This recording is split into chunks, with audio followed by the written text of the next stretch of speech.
Good morning, East Bay. What is happening in Alameda, Contra Costa, and Solano counties? We're talking to government, economic, political, nonprofit, and business leaders here in the greater East Bay. Learn about what's happening in our communities, an in-depth conversation so you know what's going on.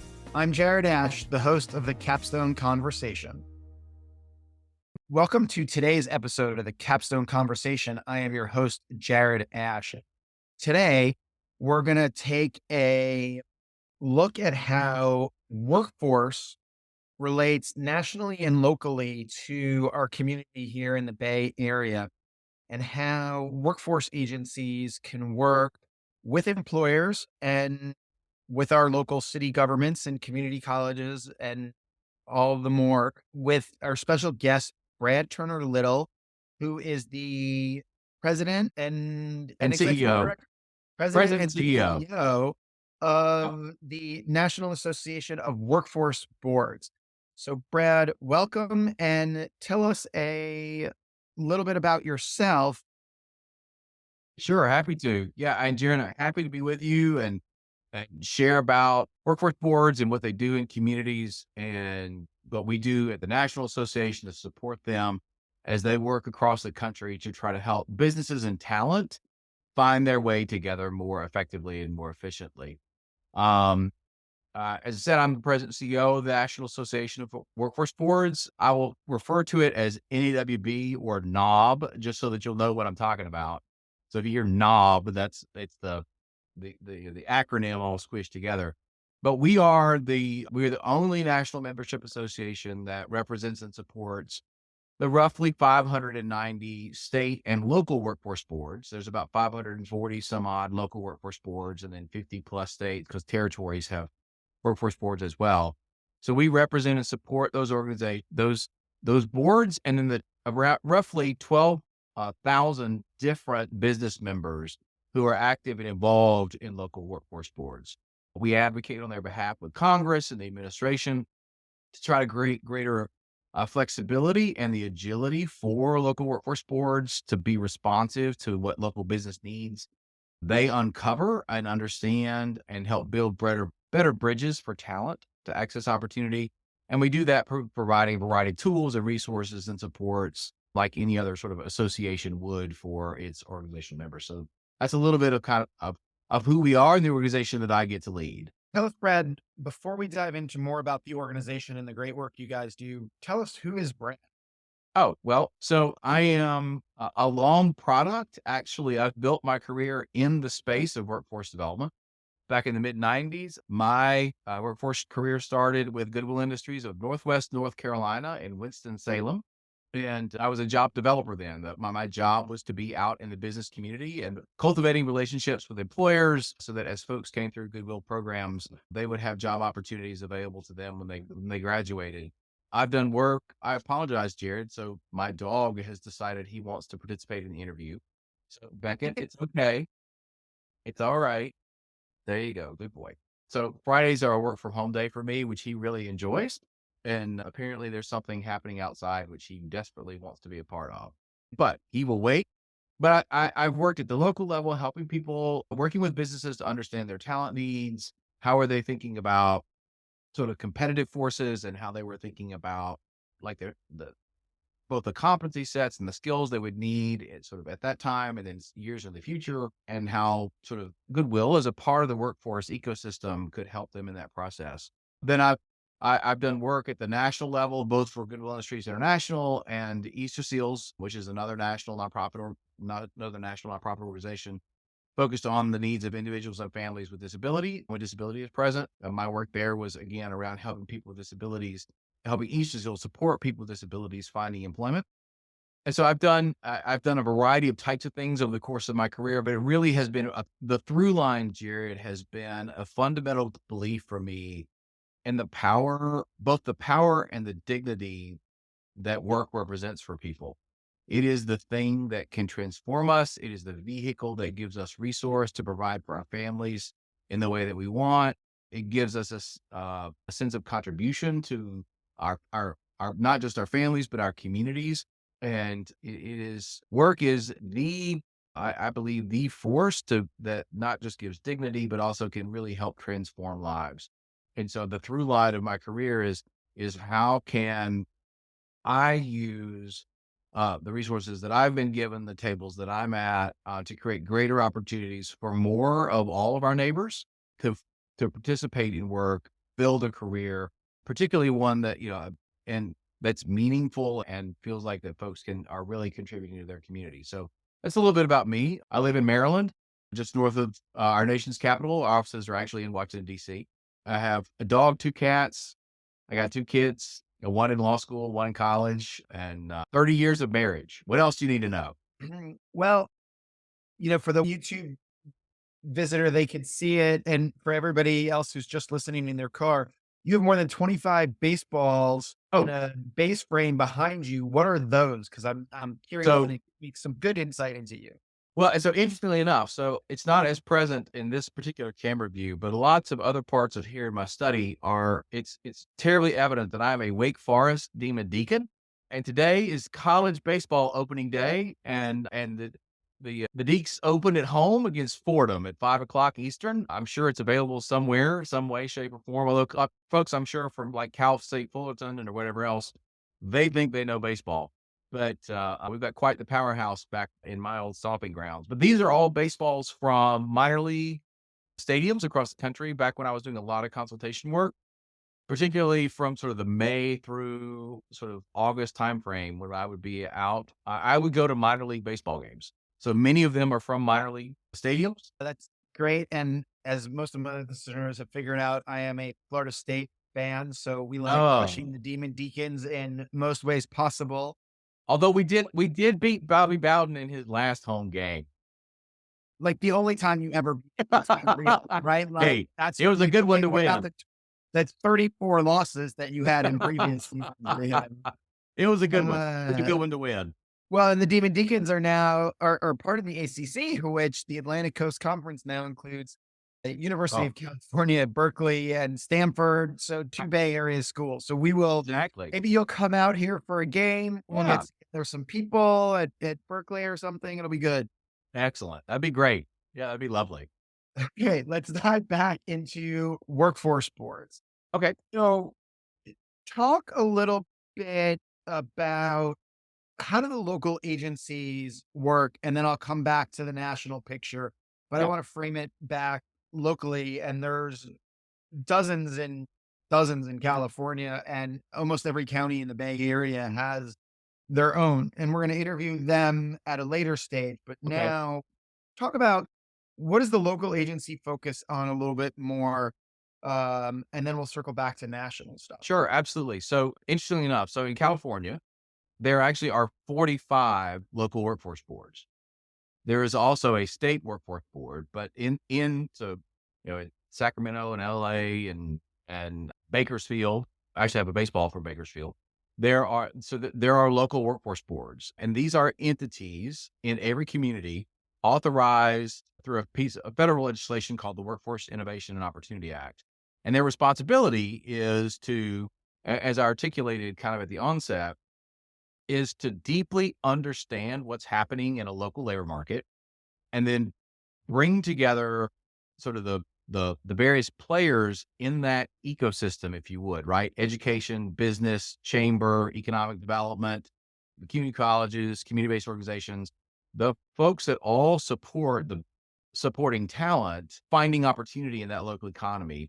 They bring together strategic programs to equip talent based on what the local businesses say that they need. And then they facilitate partnerships. They can authorize various types of specialized training. And they are all, these boards, the local workforce board is created by, I referenced the federal legislation. It's known as WIOA. In WIOA, it outlines that the chief local elected official appoints the local workforce board, but 51% of the members of the local workforce board have to be from the business community. And then the other folks on the board are there's some state agencies, state government agencies, like a corresponding Department of Labor or Health and Human Services, education, those kinds of things. There are also representations from labor, from community-based organizations, from the state organization providing services to people with disabilities called vocational rehabilitation, and a couple other folks are sort of on there. But the chief local elected official appoints all of those folks. And then they in turn administer federal programs for, we call them Title I programs, but they're for adults. So the funds flow into every community across the country to help adults find work, are administered by this group of people. And they oversee, and it's labeled differently, Jared, in different states, but the American Job Center Network, which is a one-stop system where, if you're looking for work, there is a physical location, and oftentimes there is also a virtual location where you can log into or go into and receive services to help you find work. And they're scattered all across the country. And so these boards administer those and run those programs or run those operations. But I think probably most importantly, for your audience, it's important to know that no matter what community that they're in the state of California or in other markets, there are a group of people who are focused, laser focused on creating a local system that enables individuals in that community to become self-sufficient through work. There's a group of people, same conversation, focused on how they can ensure that employers are having skilled workers in order to compete in today's economy. And a group of people who are 100% dedicated to helping people who are unemployed or may feel underemployed to find different jobs or new career paths. So let's talk about that coalition that you talk about, right? And we'll look at it from a national perspective and break it down a little bit locally. How do labor chambers, industry, community-based organizations, government, well, those groups don't get along, right? Or they all have their own opinion. How do they work through that? And then how do they tailor it locally, right? Yeah, so it's a great question, and it's so this current system that we have, like it dates back to the Manpower Development Act from the '60s. I mean, there was a lot of turbulence in our economy, and the federal government felt like it needed to have an intentional role in helping business and talent come together. It's actually at the Federal Department of Labor, it was what formed the Employment and Training Administration, which is focused on this issue. Over time, different pieces of legislation, sort of all born out of that Manpower Development Act, resulted in quite candidly, a very fragmented system.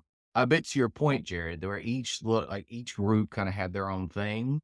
I mean, they really didn't talk all that much, and they didn't really share resource or share strategy or think collectively together. And so in 1998, the precursor to current law was passed called the Workforce Investment Act.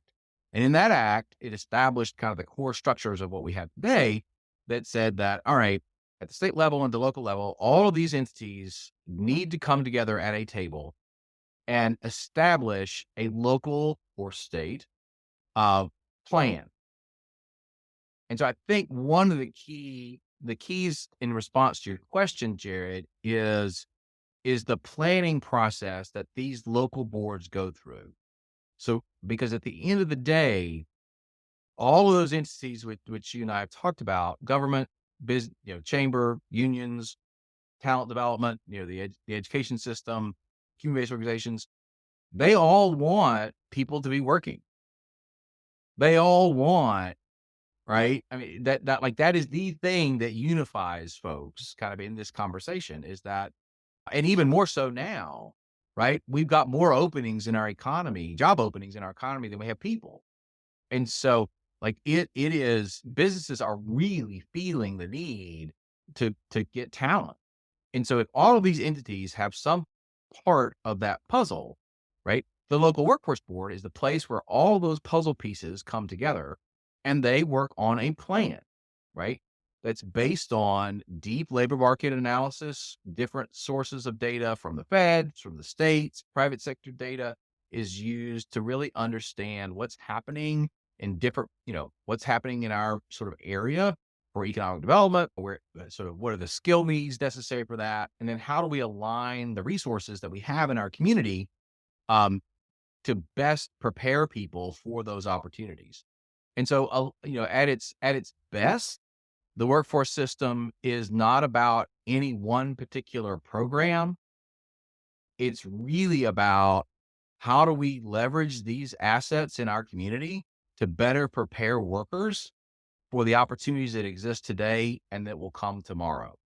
And I think that when it works at its best, people really sort of put their label behind them and put the interests of of folk looking for work, and quite candidly, of businesses looking to hire. You put that at the forefront and say, how do we help that happen? How do we help those groups come together more effectively and more efficiently? Then it works really, really well. That's that's helpful, right? It's the common goal, right? That we want to put people to work and have the right worker. How do workforce boards then keep up with the changing times, the advancement of AI coming into the workforce, communications? I was in a mastermind group this morning and some of the people were complaining like they have clients hitting them up on 9 different forms of communication, right? Like, how do you prepare workers for any of that stuff? Or, right, it used to be, okay, you got to learn Excel. Well, that was Right. easy. Now we're like a million different Excels or CRM. Yeah. No, I mean it's such a huge issue, right? And people experience that differently too, right? So, I think about those folks, 97% of the individuals who are currently incarcerated are going to be released, right? And if you've been that, that's when you look at DOJ data, right? That's a reality. And if you've been incarcerated for 20 years, right? The way the world works is it's not just fundamentally different, like it is transformationally different, right? I don't think the iPhone was out 20 years ago. Like I had a pager when I started and I got all excited in 1998 when I got a BlackBerry. And just think about how different so the way the world operates. And from a worker perspective, the digital skill which is necessary, like you're talking about Excel and I mean, you can think about like coding and web design and all those kinds of things. But even simple things about interfacing, like using an app on a phone, right? What's an app, right? And so you've got this big swath of people, and then you've got other folks that have struggled with digital literacy, that there's a real impediment to being able to engage and participate in work. And so it is a big, big issue for us, Jared, I think as a country, is how are we going to, how do we invest to build people's digital skills? It is arguably as fundamental as the old, like when I was coming up, right? When I was in school, we had the 3 R's, reading, writing, and arithmetic, right? Now, like, I mean, there's another component of that, which is foundational to be able to participate in the economy, which is digital skill. And I know there have been investments that Google and others have made in this space to try to bolster and build people's digital skills. And I'm really, really pleased. Actually, in Congress, there's a bill that's been passed out of committee to reauthorize the Workforce Innovation and Opportunity Act, called a Stronger Workforce for America Act. Anyway, in that, there is a provision that clearly outlines that part of the use of funds for adults or dislocated workers can be used to build digital skills. When, the current law was passed in 2014, like that really wasn't an issue. I mean, it was, but it wasn't in the public discourse the way that it is now. So I think more and more sort of systems are waking up to the reality of this is a big, like, this is a big issue, not just for individual workers, but arguably for our competitiveness as a country. We've got to have people who have these kinds of skills for businesses to compete in a global economy. And because whether you're selling stuff out of your garage or whether you're working for IBM, like you're competing in a global economy. I mean, I mean, we buy, I mean, you probably buy stuff from Etsy for folks who are, in Brazil, right? So like it is a global economy. And so how do people survive in that? Right. And the workforce system, has a stake in that. And local workforce boards, I think, part of your question goes to like being really deeply connected to what's so to and understanding what local businesses are really experiencing, not just from like a talent gap, like trying to hire people, but like what are the actual competencies that they need to be able to be competitive in that kind of environment? Like, what are the skills they need? And then the board gets to think about, all right, then what do we have access to in our community, either in like on the ground, bricks and mortar, or virtually, that can help people build those competency sets to leverage those opportunities for work that are in our local economy. So it really, quite candidly, Jared, the core of the work is based on data.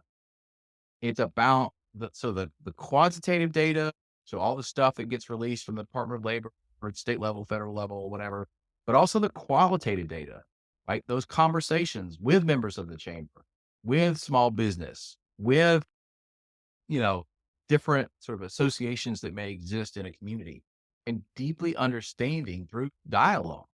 Like, what are you dealing with? What are you thinking about? What are the skills and competencies that you need today? Not just today, but what you're going to need tomorrow. Those are really, really fundamental pieces of data that inform then the building of the plan and the orchestrating of resources in a community to help bridge that gap. And so I'm going to challenge all the listeners. If you know without Googling it, when was the iPhone invented? I will email me and I will give you a shout out on a future podcast. But I will tell people the answer before we leave this episode as well. So actually, no, I'm not going to tell you the answer. Look it up, know it. If you know it without Googling it, hit me up and you'll get that shout out. So that we'll go that way. And we'll also link. But you make my point, Jared, right? Like Googling it is now like that's a verb, Right. right?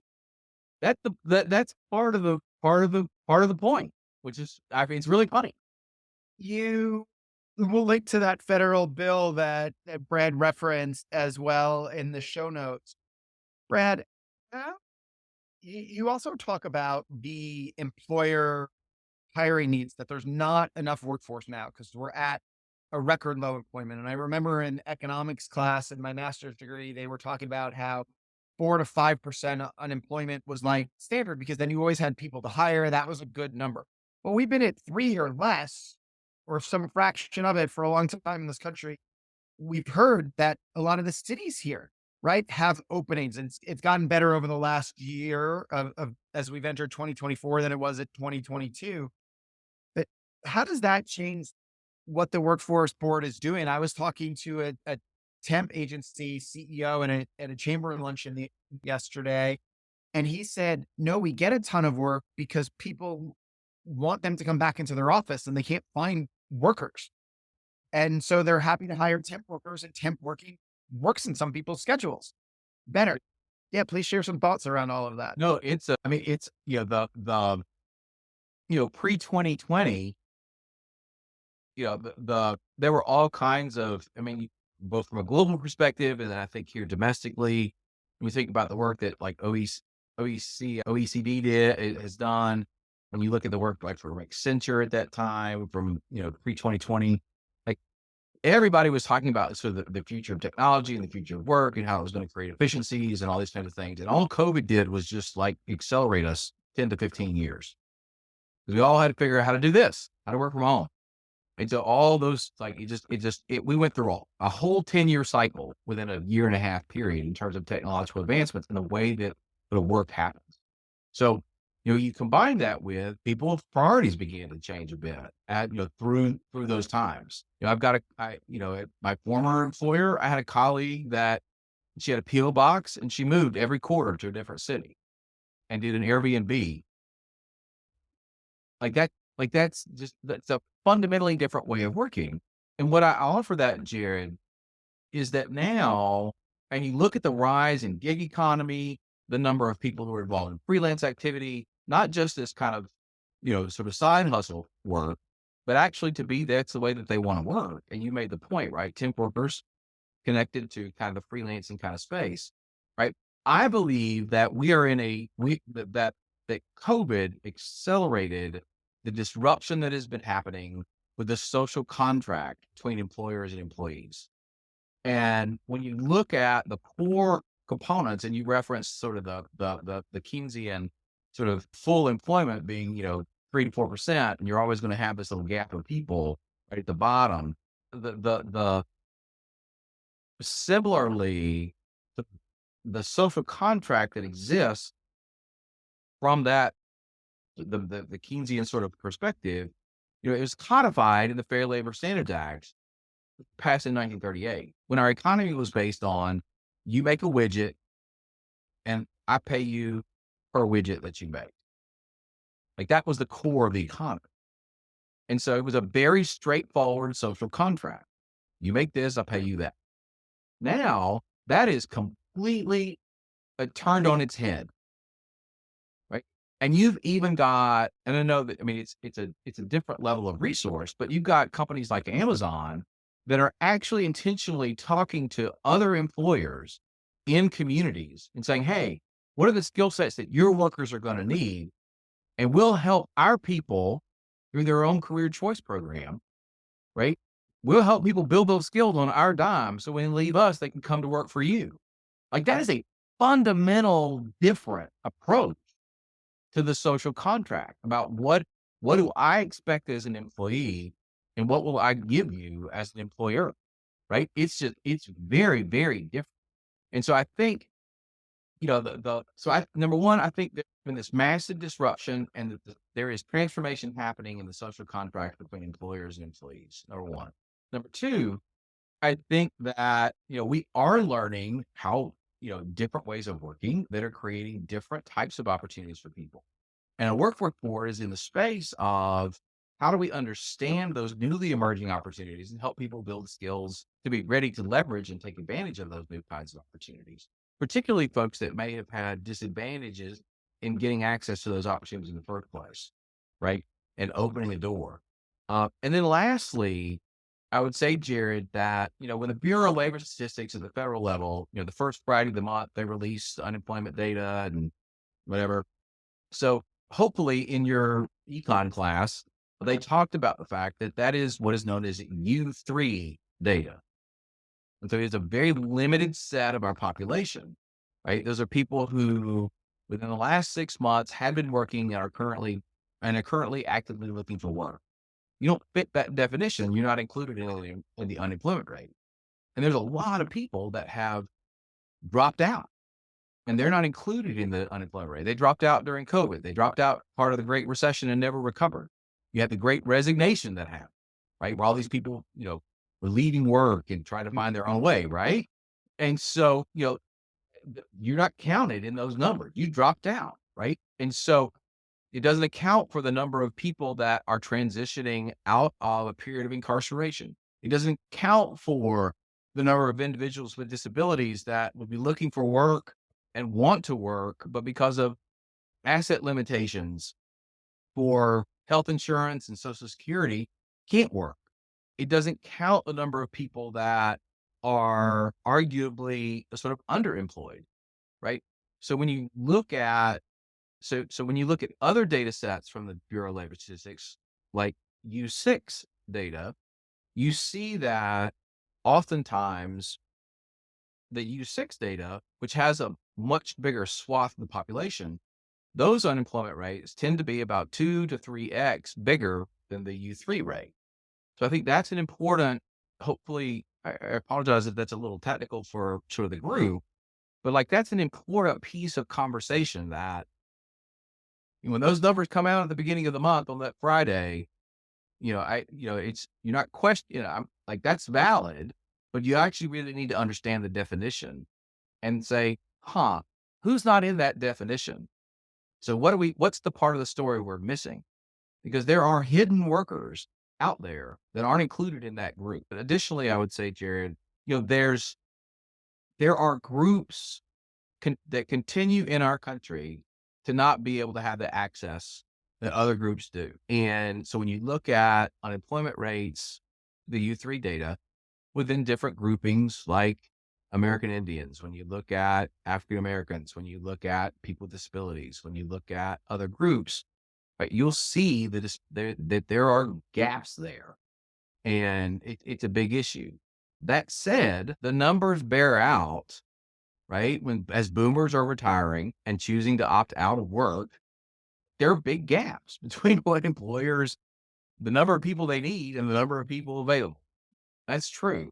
But that's, I think, forcing companies to rethink the way work happens, which then I think can create new kinds of opportunities for people if the system is willing to lean in and help people build those confidence sets. Not such an easy task ahead of all those agencies. And I was somebody who resigned during the Great Resignation, and part of that was what you're talking about, right? That social contract with work changed. And I said, okay, if I'm in this job and I'd been there for 10 years at the same consulting firm, where am I going to be in another 10 years? And are they helping me get prepared for it? And when I looked at it, I was going to be making, maybe a 1.3% annual average pay bump. Yeah. So not anything substantial, less than inflation has been by far.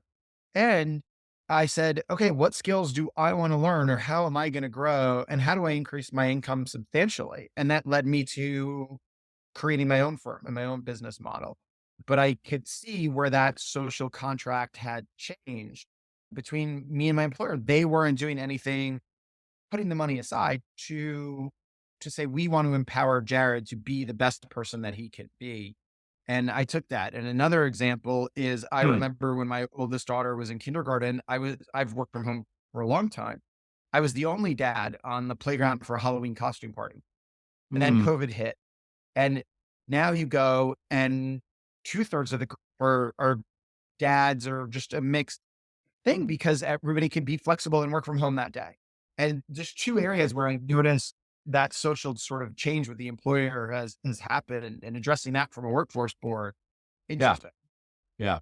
No, it's a, I think it's both a fascinating and an important discussion for, for businesses to have. I mean, I think about it because I'm a small business. I have 8, 9 people that work for me, and I have to think about those things, right? What is part of my social contract beyond sort of the salary or wages that I'm offering? There are other things that my employees expect or want out of this experience. And how do I afford that for not financially, but how do I create? Because that's part of the retention strategy. Like I need to do that so I can keep expertise, I can keep knowledge, I can grow knowledge and expertise, and it helps my flywheel go faster. So uh, it's an important discussion, and it's really, you know, but what's interesting is that the policy framework for that discussion dated back to 1938. And I don't have a lot of levers that I can pull. And interestingly enough, like even when you think about like in the 80s, when that I think it was 1986, tuition reimbursement, you could receive, tuition reimbursement from an employer, and and it would, in fact, it could be pre-tax. You wouldn't be taxed on the amount that the employer had allocated for that. It was 5,200 and I think $85 or something. I think that's may not be. Somebody can Google that, but it's in the 5,200 range. That number has not gone up since 1986 when it was established. That the amount of that a company can have available pre-tax for an employee, like what, like why not? Like rising costs of education, the knowledge base, the knowledge that employers have that I need to invest in my people to help build their skills and build their competencies. Right, that's the whole upskilling conversation. Like of the talent that I've got, how do I grow them? Well, in the tax code, like I'm operating under 1986 requirement. Well, Congressman DeSalet, Congressman Swalwell, I know some of your staff listens to this. Like, like, love you guys to weigh in on that issue and set up a conversation with Brad to just talk about that. I also just argue with things like gas mileage reimbursement, right? Gas in California versus New Jersey which has all the refineries there, is substantially more, right? Why do we get the same reimbursement for miles from a central IRS agency? Mm. So I get what you're talking about, and hopefully that example relates to everybody driving who's complaining about their mileage reimbursement. I want to hit on equity within that, right? That's a huge word here in California, is Mhm. equity, inclusion, and diversity, DEI. I did it backward. But talk about how workforce boards are tackling that, maybe some best practices. Yeah. Yeah. So, yeah, it's another important part of the conversation, Jared. So I appreciate you raising it up. I think there's a couple things that sort of workforce boards are really doing in this space. Number one, interestingly enough, we've been working with a group called CAEL, CAEL, the Center for Adult Education Leadership, and have established both a master class and now leadership cohorts in incorporating equity into your local workforce board operations to really help. So we've got some real leaders in this space, but to help the rest of the workforce boards sort of have models about what it means to really incorporate equity into the way that you operate. So we know this is an important issue. Secondly, I would say that workforce boards now are in a place where they're looking hard at. So all these boards have to report data on the not just the services that they provided, but the characteristics of the individual receiving said services, right?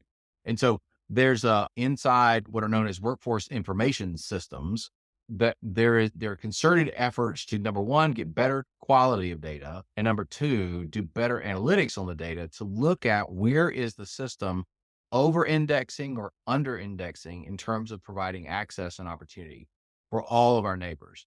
And quite candidly, Jared, that's been a frame that I have really been leaning into about. This is about all of our neighbors, right? Because it's about how does this system, which is a federal system that's supposed to support all of us, how does it actually support all of our neighbors? And in order to authentically do that, we need to understand how we are supporting and engaging and providing both access and opportunity in our neighborhood. And I think that's an important frame. I know there's been, certainly after, the issues around race and gender equity, LGBTQ plus issues, but those are significant pieces. My concern is that in the discourse that we lose sight of the individual, the people, and from a workforce system perspective, that our responsibility is to help, again, all of our neighbors find access to opportunity into career growth, right? That's what we exist to do. And so I know, there are some corporate entities which are backing away from DEIA kind of work and the language and whatever else. But to me, in a lot of ways, I remember, so I was working for, actually, so it was my early days with Goodwill, when the transition from the Clinton administration to the Bush administration, right? And overnight, magically, somehow the digital divide went away. And like it didn't, but people got caught up in the language, but the circumstance was there, right?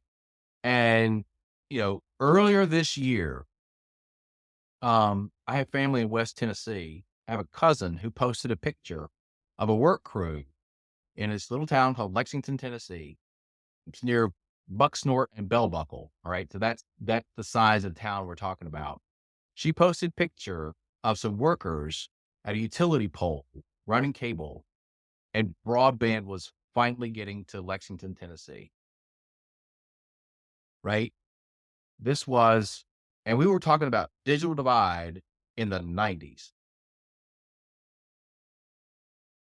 And, well, earlier in, well, I guess it was 2023, it wasn't earlier this year. So in late 2023, in the fall of 2023, broadband finally got to Lexington, Tennessee.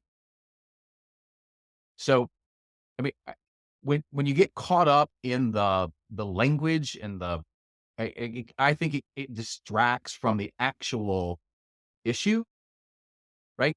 And those people in Lexington need access to economic opportunity.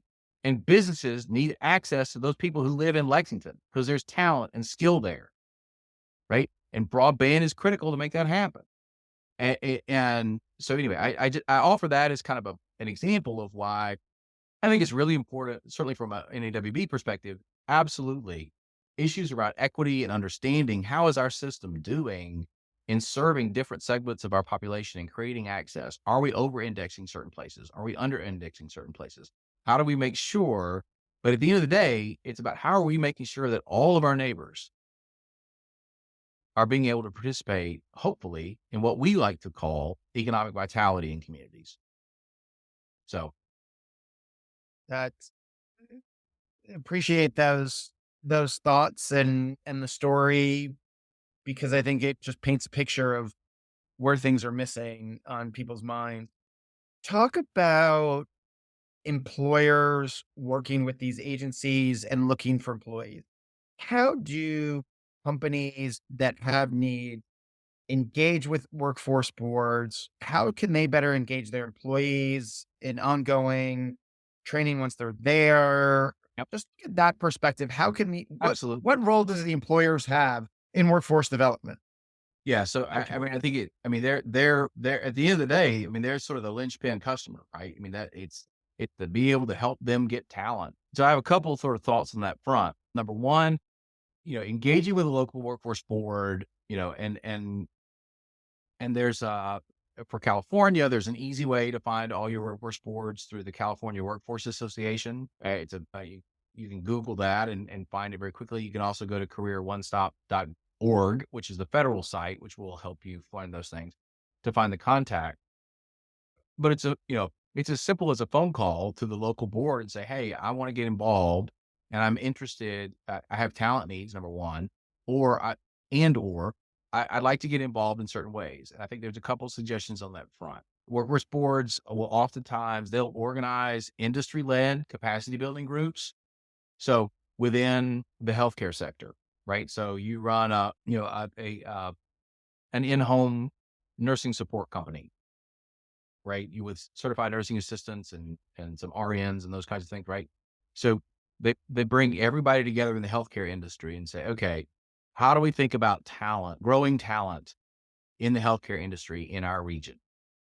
And have the whole sector talk about that together and think about leveraging assets in a fundamentally different type of way to build the talent that's needed. So that's one. Number two, local boards are a great place for small businesses to get involved in creating working and learning experiences for people in the community, right? Through on the job training, through internships, arguably even through apprenticeship program, accessing those.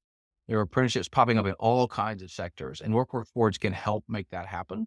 But I think that's another critical and important way that small businesses, particularly through on the job training, where the workforce board is actually able to pay part of wages, and even in transitional job, what we call transitional jobs, where people are building certain competency sets, the workforce board is able to offset wages for that time with the individuals working for you. Third, we do have workforce boards that create that work together with industry to do talent development projects. So very specifically targeted. So they'll work together with a community college or with an institution of higher education and with certain industry sectors and say, okay, we're going to go hard on welders, right? We're going to have a concerted effort to increase the number of welders in our community. How do we leverage all these kinds of things together? But let industry really drive that, and the workforce board is able to catalyze and coordinate resource to help support that happen.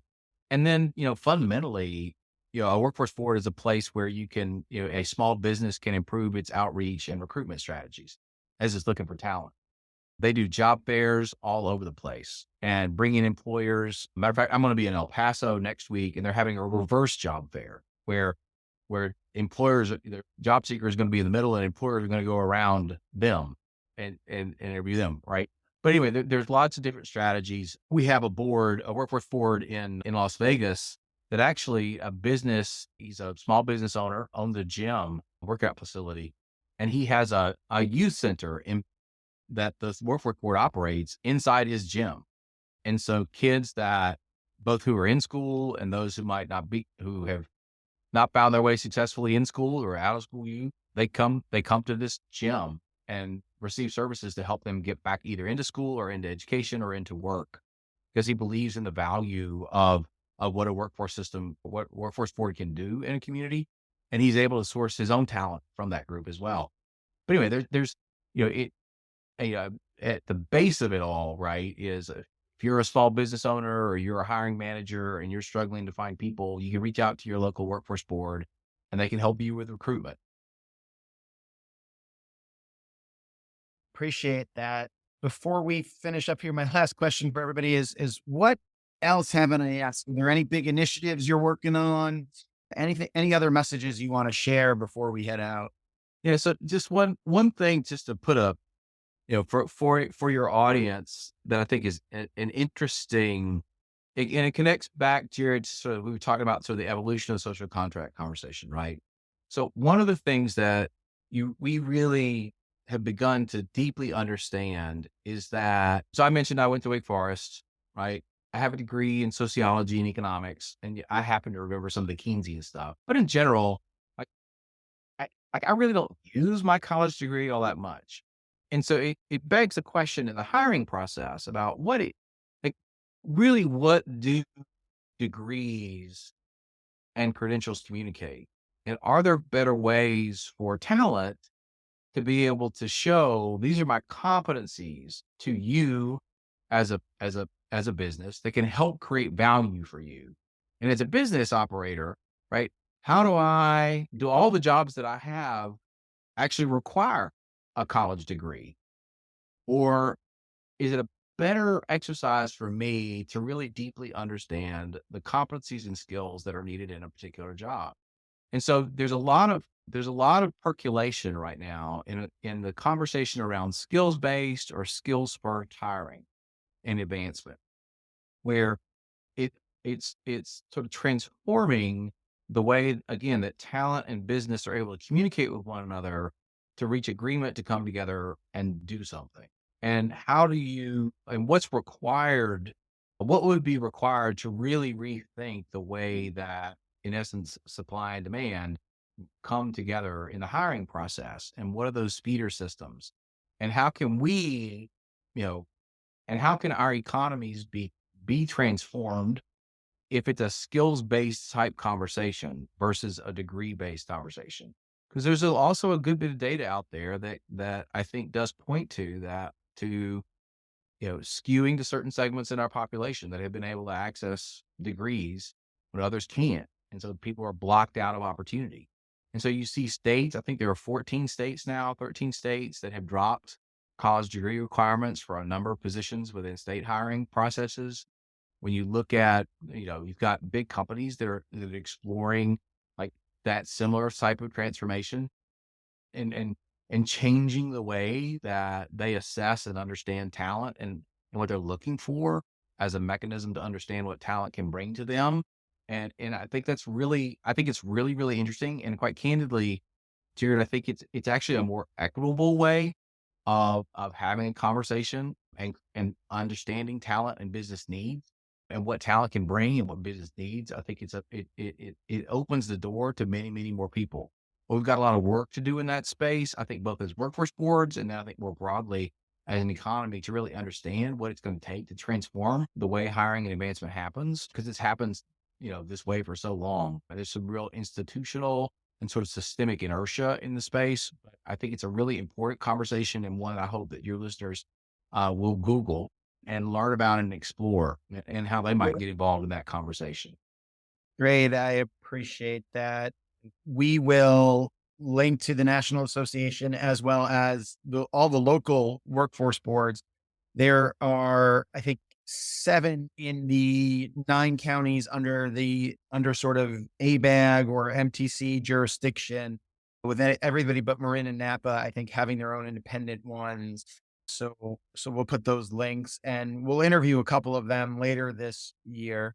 So Brad Turner Little, National Association of Workforce Boards, I really appreciate your time today. Sure thing. My pleasure. Wait, Don't leave yet. Hit subscribe. Make sure you get the weekly updates. We have a new episode every Wednesday for stuff happening in the East Bay. In the meantime, follow me on LinkedIn, Jared Ash, or check out our firm where we have a weekly newsletter and blog at Capstone Government Affairs on LinkedIn. Thanks for joining us today on the Capstone Conversation.